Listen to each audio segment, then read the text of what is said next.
வணக்கம் நண்பர்களே. Karthi Soundar novels YouTube சேனலுக்கு உங்களை அன்போடு வரவேற்கிறோம். இந்த படைப்பின் தலைப்பு கண்ணாடி திரைகள். அத்தியாயம் 12.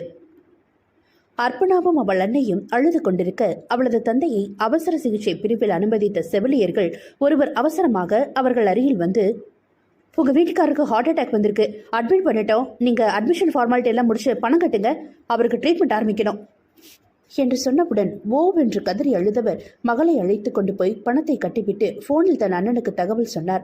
அங்கேயே காத்து கொண்டிருந்தார். மகள் இப்படி செய்துவிட்டாளே என்ற மனநிலையில் இருந்தவர் இப்போது அதை சரி செய்யவும் முடியாது என்று தெரிந்த பின் அவரால் தாங்கிக் கொள்ள முடியாமல் போக, ஏற்கனவே இந்த 4 நாட்களாக ஏகப்பட்ட மன உளைச்சலில் இருந்தவர் அதற்கு மேலும் தாங்காமல் தனது உயிரை விட்டுவிட்டார். ஆம், அர்ப்பணாவிற்கு நேர்ந்த கொடுமையில் அவள் நிற்கும் நிலை தாங்க முடியாமல் அவளது அப்பா இறந்தே விட்டார். அர்ப்பணாவிற்கும் அவள் அன்னைக்கும் உலகமே இரண்டது போல ஆகிவிட்டது.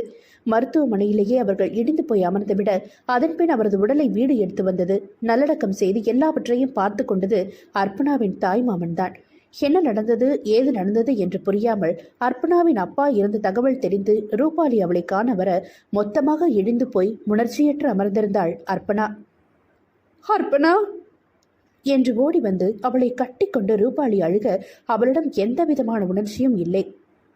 என்னடி ஆச்சு, அப்பா நல்லா தானே இருந்தாரு என்று அவள் அர்ப்பணாவை கட்டிக்கொண்டு அழ, அர்ப்பணாவோ இனி இந்த உலகத்தை எப்படி சந்திப்பது என்ற நிலைக்கு போய்விட்டாள். 1 வாரம் வரை அர்ப்பணா கல்லூரி செல்லாமல் வீட்டிலேயே அடைந்து கிடக்க அவளது அன்னையும் கணவனை இழந்து போய் நின்றதால் ஒரு நிலையில் இல்லாமல் அழுது கொண்டே தான் நேரத்தை கடத்தினார். 1 வாரத்திற்கு மேல் ஆகியிருக்க ரூபாலி அர்ப்பணாவை தேடி அவள் வீட்டிற்கே வந்தார். அர்ப்பணா என்று குரல் கொடுத்து கொண்டே தயங்கி வர அர்ப்பணாவின் அன்னை அவளை பார்த்தும் உள்ளே வா என்று சொல்லாமல் அப்படியே அமர்ந்திருந்தார். கணவன் இழந்த துயரத்தில் இருக்கிறார் என்று அதை பெரிதாக நினைக்காமல் அர்ப்பணாவை தேடி வந்த ரூபாலி அவள் அறைக்கு செல்ல அவள் எங்கோ வெறித்து கொண்டு படுக்கையில் படுத்திருந்தாள். அர்ப்பணா என்று அருகே போய் தொட தோழியை பார்த்தவள் ஓவென்று அழுக ஆரம்பித்தாள். என்னடி இப்படியே அழுதுட்டு இருந்தா என்ன அர்த்தம்? அம்மாவும் வருத்தமா இருக்கிறாங்க, நீ அம்மாவை கவனிக்க வேண்டாமாடி? நீ ஏன் இப்படி அழுதுட்டு இருந்தா அவங்கள பாரு, யார் கவனிக்கிறது?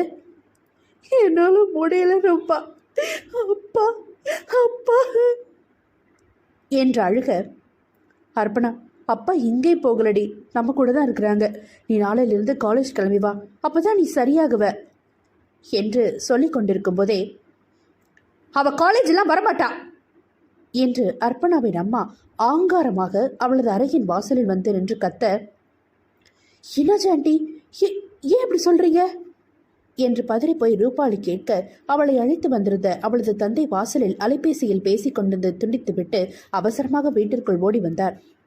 என்னமாச்சு என்று அவரும் பதற, அவ காலேஜ் வரமாட்டா, நீயும் இனிமே இங்க வர வேண்டாம், படிக்க போக சொன்னா படிக்கிற வயசுல பசங்களோட சேர்ந்து கூத்தடிச்சுட்டு சுத்துறதுக்கு எதுக்கு காலேஜ் போகணும்? என்னங்க சொல்றீங்க என்று ரூபாவின் அப்பா புரியாமல் பதற, என்னத்த சொல்றேன், நல்லாதான் கேட்குற மாதிரி சொல்றேனே, காலேஜ் போறேன்னு லவ் பண்ணி சுத்திட்டு வந்து நிக்கிறா, இவ கூடவே தானே அவளும் இருக்கிறா, அவ மட்டும் ஒழுங்கா வருதுப்பா, எல்லாம் சேர்ந்து ஆட்டம் போட்டு நாசமாக்கிட்டு வந்திருக்குங்க, அந்த மனுஷன் அவளை பத்தி தெரிஞ்சே செத்து போயிட்டாரு என்று அழுக, அம்மா இல்லம்மா, அவளுக்கு எதுவுமே தெரியாதுமா என்று அர்ப்பணா பதறிக்கொண்டு சொல்ல, ஆண்டி இல்லாண்டி அப்படிலாம் பேசாதீங்க ப்ளீஸ் என்று ரூபாவும் அழுது விட, இவங்க சொல்றதெல்லாம் உண்மையா ரூபா என்று ரூபாவின் அப்பா பிடித்து கொண்டார். நான் எதுக்குங்க போய் சொல்லணும், 2 பேரும் ஒன்னாவே தானே தெரிஞ்சாளுங்க, இவன் எவ கூடயோ பழகுறான்னு ரூபாவாவது சொல்லியிருந்தா என் புருஷனை நான் இழந்திருக்க மாட்டேன், இப்போ இவ தானும் கெட்டு என் வாழ்க்கையை அழிச்சிட்டாளே என்று ஒப்பாரி வைக்க, ரூபா எதுவுமே புரியாமல் தான் புரிந்து கொண்டது சரிதானா என்று கூட தெரியாமல் விழித்து கொண்டிருக்க அர்ப்பணா குற்ற உணர்வில் அழுது கொண்டிருந்தாள்.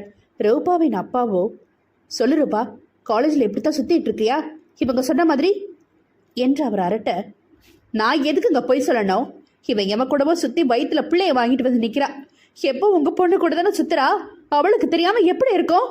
என்னால ஒன்றும் பண்ண முடியல, இது தெரிஞ்சு என் புருஷன் நெஞ்சு வழியில செத்தே போயிட்டாரு, நீங்களாச்சும் உங்க பொண்ணை ஒழுங்கா விசாரிச்சு வச்சுக்கோங்க, இவள மாதிரி அவளும் வயிற்றுல வாங்கிட்டு வந்து நிக்காம இப்ப கிளம்புங்க என்று சற்றும் இரக்கமே இல்லாமல் தனது குடும்பத்தின் நிலையால் சோர்ந்திருந்தவர் ரூபாவின் வாழ்க்கையும் அவர் அறியாமலேயே தனது வார்த்தைகளால் கேள்விக்குறியாகிவிட்டார். ரூபா, கிளம்பு என்று அவளது அப்பா கோபமாக சொல்ல பயந்து போய் வீட்டிற்கு கிளம்பினாள். வீட்டிற்கு வந்து இறங்கியதுதான் தாமதம். ரூபாவை அவளது அப்பா பெல்ட் எடுத்து அடித்து விளாசி தள்ளினார். என்ன ஏது என்று புரியாமல் மகளை கணவனிடமிருந்து ரூபாவின் அன்னை காப்பாற்ற, என்னடி புள்ள வளர்க்குற, அவ என்ன செய்யற, எங்க போறான்னு கூட கவனிக்காம என்று அவருக்கும் சேர்த்து அடி விழ எந்த தவறுமே செய்யாமல் ரூபாவும் கதறியபடி அடி வாங்கினாள். இல்லப்பா இல்லப்பா, அப்படிலாம் இல்லப்பா என்ற குரல் மட்டும் நிற்காமல் வந்து கொண்டிருந்தது. இனிமே என்னை கேட்காம எங்கே போகக்கூடாது, வரவும் கூடாது, அப்படி போனா அப்படியே போயிடு என்று சோஃபாவில் அமர்ந்தவர், இப்ப என்ன நடந்துச்சுன்னு முழுசா சொல்ற, இல்ல இங்கே உன்னை வெட்டி புதைச்சிருவேன் ராஸ்கல் என்று அரட்ட, நான் எதுவும் பண்ணலப்பா, நம்புங்கப்பா. அப்போ அந்த அம்மா சொல்றதெல்லாம் பொய்யா என்று அர்ப்பணா அம்மா சொன்ன விஷயங்களை வீட்டில் சொல்ல ரூபாவின் அன்னை அப்படியே தலையில் கை வைத்து தரையில் அமர்ந்து விட்டார். அவரை பார்த்த ரூபாவின் தந்தை, நீயும் செத்து தொலைச்சிடாதரி, ஒழுங்க மரியாதையா அவளை எல்லாத்தையும் சொல்ல சொல்லு, இல்லைன்னா இங்க நடக்கிறதே வேற என்று எழுந்து அறைக்குள் சென்று விட்டார். என்னடி பண்ணி வச்சிருக்கீங்க ரெண்டு பேரும் என்று ரூபாவின் தலையில் அடித்துக்கொண்டு அவரும் அழ, இல்லம்மா நம்புங்கம்மா, நான் எந்த தப்பும் பண்ணலம்மா என்றால, என்னதாண்டி நடந்துச்சு, உங்க அப்பா என்னென்னமோ சொல்றாரு, ஒழுங்கா சொல்லி தொலைடி, இல்ல நானே கையை காலை உடைச்சு போட்டுருவேன் என்று அவரும் அழுது கொண்டே அவளை மிரட்ட, மா எனக்கு எதுவுமே தெரியாதுமா, இன்னைக்குதான் அவங்க அம்மா சொன்னதுக்கு அப்புறம் தான் எனக்கே தெரியும். அப்போ அவள் லவ் பண்ணது ஏதோ ஒரு பையனோட பழகினதெல்லாம் உனக்கு தெரியவே தெரியாதா? இல்லம்மா, அவ ஒரு சீனியரை லவ் பண்ணா, அதை தவிர எனக்கு வேற எதுவும் தெரியாதுமா. இப்பதான் ஒண்ணுமே தெரியாதுன்னு சொன்ன, இப்போ லவ் பண்ணான்னு சொல்ற, அப்ப நீயும் எவனையாச்சும் லவ் பண்றியா, ஒழுங்கா உண்மையை சொல்லிடு என்று அவளது அப்பா அறைக்குள் இருந்து வெளியே வந்து ஆவேசமாக கத்த, இல்லப்பா எனக்கு அவ்வளவுதான் தெரியும், வேற எதுவுமே தெரியாதுப்பா. நீயும் எம கூடயாச்சும் சுத்துறியா என்று அவள் அன்னை அழுது கொண்டே கேட்க, இல்லம்மா அப்படிலாம் இல்லம்மா என்று கண்ணீர் வடிக்க பெற்றோர்கள் அவள் மேல் இருந்த நம்பிக்கையை எப்போதோ இழந்து விட்டனர் என்று அவளுக்கு புரியவில்லை. ரூபாவை அவளது தந்தை அதன்பின் ஒரு வார காலம் கல்லூரிக்கு அனுப்பவில்லை. அவள் எவ்வளவோ கெஞ்சியும் மிட் செமஸ்டர் பரீட்சை இருக்கிறது என்று சொல்லியும் அவளை அனுப்பவில்லை. அவளது பெற்றோர் கேட்டது ஒரே ஒரு கேள்விதான், இப்ப எதுக்கு காலேஜ் போகிறோன்னு துடிக்கிற என்ற வார்த்தைக்குள் எத்தனையோ அர்த்தங்கள் அடங்கி இருந்தது. மொத்தமாக ஒடிந்து போனாள். தப்பே செய்யாமல் தண்டனை அனுபவித்துக் கொண்டிருக்க வார இறுதியில் அவள் அறைக்கு வந்த அன்னை, போய் குளிச்சுட்டு வா, வெளியே போகிறோம் என்று மொட்டையாக சொல்ல, நான் வரவில்லை என்று சொன்னாலும் அதற்கும் சந்தேகப்பட்ட ஏதாகிலும் வார்த்தைகள் பேசி அவளைத்தான் காயப்படுத்துவார்கள் என்று அறிந்து அமைதியாக தலையை ஆட்டிவிட்டு குளிக்க கிளம்பினாள். மறுபடியும் அரை மணி நேரம் கழித்து அம்மா வர அவள் சுடிதாரில் தயாராக இருந்தாள். அவளை பார்த்து அவளது அன்னை, சுடிதார் வேண்டாம், இந்தா இந்த புடவையை கட்டு என்று சொல்ல, புடவையா, எனக்கு கட்ட தெரியாதம்மா, இது உங்க புடவை, இதுக்கு என்கிட்ட பிளவுஸ் இல்லையே, உன் தாவணியோட பிளவுஸே இதுக்கு சரியாக தான் இருக்கும், போட்டுட்டு தெரிஞ்சவரை கட்டு, இப்போ வரேன் என்று வெளியே சென்று மறுபடியும் வந்து அவளுக்கு புடவை கட்டிவிட்டார். புடவை கூட கட்டத் தெரியாத, புடவையே இல்லாத, இன்னும் தாவணியில் மட்டுமே தன்னை பார்த்துள்ள ஒரு பெண்ணிற்கு திருமணம் செய்ய முடிவெடுத்து விட்டனர் அவளது பெற்றோர். புடவையை கட்டிவிட்டு நடக்க தெரியாமல் அவள் நடந்து அவள் அன்னையோட அறையை விட்டு வெளியே வர, எங்க வர என்று தடுத்தார் அவளது அன்னை.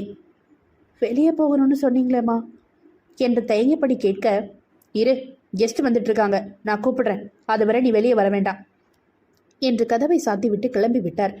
வெளியே விருந்தினர்கள் வந்து சத்தம் கேட்க எதுவும் புரியாமல் அறைக்குள் தஞ்சமானவளுக்கு அதன் பிறகே புத்தியில் ஏதோ உரைத்தது போல இருந்தது. அதிரடியாக எழுந்து நின்றவள் விதுவிதித்து போனாள். தன் பெற்றோரா இப்படி செய்கிறார்கள் என்று கண்ணீர் வந்துவிட்டது.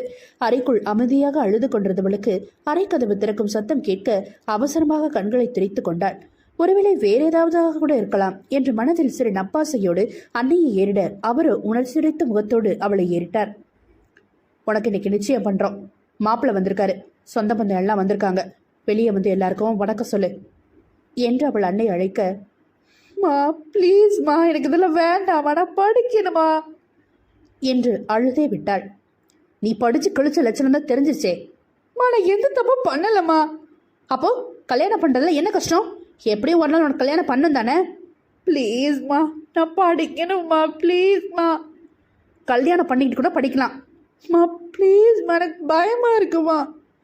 உன் மனசுல ஏதோ இருக்குடி, அதான் நீ இப்படி பண்ணி திரியிற. இல்லைம்மா, நம்பங்கம்மா, நான் யாரையும் லவ் பண்ணலம்மா. அப்படியா? அப்ப நிரூபிச்சு காட்டு. வெளியே வந்து எல்லாருக்கும் வணக்கம் சொல்லு. இந்த கல்யாணம் இன்னும் 10 நாள்ல நடந்தே தீரும் என்று சொன்ன அன்னையை பார்த்தவள், உண்மையில் இவர்தான் என் அன்னையா என்று நொந்து போய் அழுதாள். வேறு வழியே இல்லை. சுற்றம் எல்லாம் வீட்டில் இருக்க இந்த நேரத்தில் தான் எந்த விதத்திலும் எதையும் செய்ய முடியாது என்று நொந்தவள் மந்தையில் எல்லார் முன்பும் இன்னும் முகத்திலும் உடலிலும் மனதிலும் கூட திருமணத்திற்கான எந்த முதிர்ச்சியும் இல்லாமல் பயந்து கொண்டு நின்றாள். கண்கள் கலங்கியதுதான். ஆனால் கண்ணீர் வெளியே சிந்தினாள். எவராவது பார்த்தால் அம்மா தொலைத்து விடுவார். கண்ணீரை உள்ளே இழுத்துக்கொண்டு குனிந்த தலை நிமிராமல் எவரையும் பார்க்காமல் வணக்கம் சொல்லிவிட்டு அறைக்குள் வந்தவள் அழுது தீர்த்தாள். அவளது விசுமல் சத்தம் இசைக்க, கண்ணீர் துளிகள் ஆசீர்வதிக்க, அவளது நிச்சய தாம்பூல பத்திரிகை வாசிக்கப்பட்டது.